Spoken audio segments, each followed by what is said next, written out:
4 रोज के दौरान कई ऐसे हमले बलूचिस्तान से रिपोर्ट हुए जहां 42 पुलिस एहलकार और फौजी अफसरान शहीद हुए और 54 दहशतगर्द वास्ले जहन्नुम हुए। लेकिन यके बाद दीगरे जब इतने बड़े वाकयात होते रहे तो एक सवाल ये पैदा होता है कि पाकिस्तान के अंदर दहशतगर्दी के वाकयात के मुतल्लिक गुज़िश्ता कुछ अरसे से इस सोच में अब तब्दीली आना शुरू हो गई है कि बलूचिस्तान और खैबर पख्तूनख्वा के अंदर जो फुटप्रिंट मौजूद है इसका तदारुक करने के लिए अब अवाम भी शायद ये चाहते हैं कि बाकायदा तौर पर एक ऐसा हमला हो जिससे पाकिस्तान पर मुसल्लत की जाने वाली ये दहशतगर्दी हमेशा के लिए खत्म हो जाए। लेकिन सवाल ये पैदा होता है कि इन हमलों की तफसील सामने आने के बाद बलूचिस्तान में जो हालिया दहशतगर्दी के वाकयात हुए हैं इसका जिम्मेदार कौन है, ये समझना बहुत जरूरी है कि अब की बार इन दहशतगर्दों की जानिब से अपनी स्ट्रेटजी में कुछ ऐसी तब्दीली की गई है जिसको समझकर ही इन हमलों का जवाब दिया जा सकता है। DGISPR की प्रेस कॉन्फ्रेंस के बाद एक सवाल खड़ा हो गया है कि अगर अफगानिस्तान से इन फितनल खवारिज के हमलों को कंट्रोल किया जा रहा था तो क्या पाकिस्तान बाकायदा तौर पर अब अफगानिस्तान पर अटैक करेगा। इस हवाले से सोशल मीडिया पर एक मुतालबा सामने आ रहा है कि TTP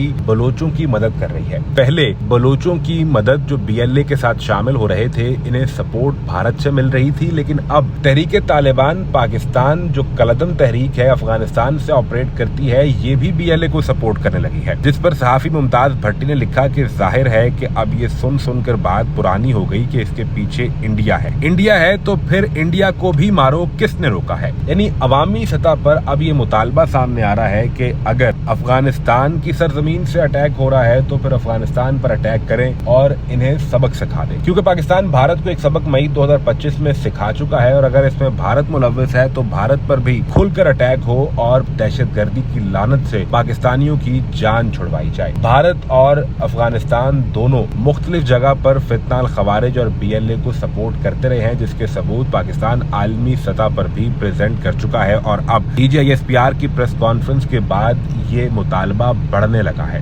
कि क्या वाकई ही अब अफगानिस्तान के ऊपर जमीनी हमला किया जाएगा। इस हवाले से मुमताज भट्टी ने लिखा कि स्ट्रेटेजी इंटरनल बलूचिस्तान में रिव्यू मांग रही है। इस तरह चल नहीं सकता, इतने हमले, इतने एहलकार शहीद हो गए, रियासत के लिए ये लोग खड़े लड़ रहे थे, अवाम पर इन्होंने अपनी जिंदगियां निछावर कर दी, लेकिन इसके बावजूद हमें मुसलसल दहशतगर्दी का सामना है। DGISPR की प्रेस कॉन्फ्रेंस के दौरान गरीदा फारूकी ने भी ये सवाल किया कि क्या बलूचिस्तान की हुकूमत में से किसी ने जिम्मेदारी का एहसास करते हुए इस्तीफा भी दिया है जब 4 रोज में इतने बड़े वाकयात पेश आ जाए। लेकिन पाकिस्तान में अमूमी तौर पर इस्तीफा देने का रिवाज नहीं है, जो कुर्सी पर बैठ जाए बस फिर वो कुर्सी से उतरना नहीं चाहता। लेकिन अब शायद अफगानिस्तान और भारत जो जहां से इन दहशतगर्दों को सपोर्ट कर रहा है इनके ऊपर बाकायदा फिजाई कार्रवाई की जाए या जमीनी हमला किया जाए, इसकी अवाम के अंदर एक डिमांड पैदा होना शुरू हो गई है, क्योंकि पाकिस्तानी अवाम अब ये जनाजे उठा कर थक चुके हैं, जहां उनके मासूम शहरी भी निशाना बन रहे हैं और वो सिक्योरिटी एहलकार खा वो पुलिस के हों या फिर फौज से ताल्लुक रखते हों जो अपनी जान इस रियासत पर, इस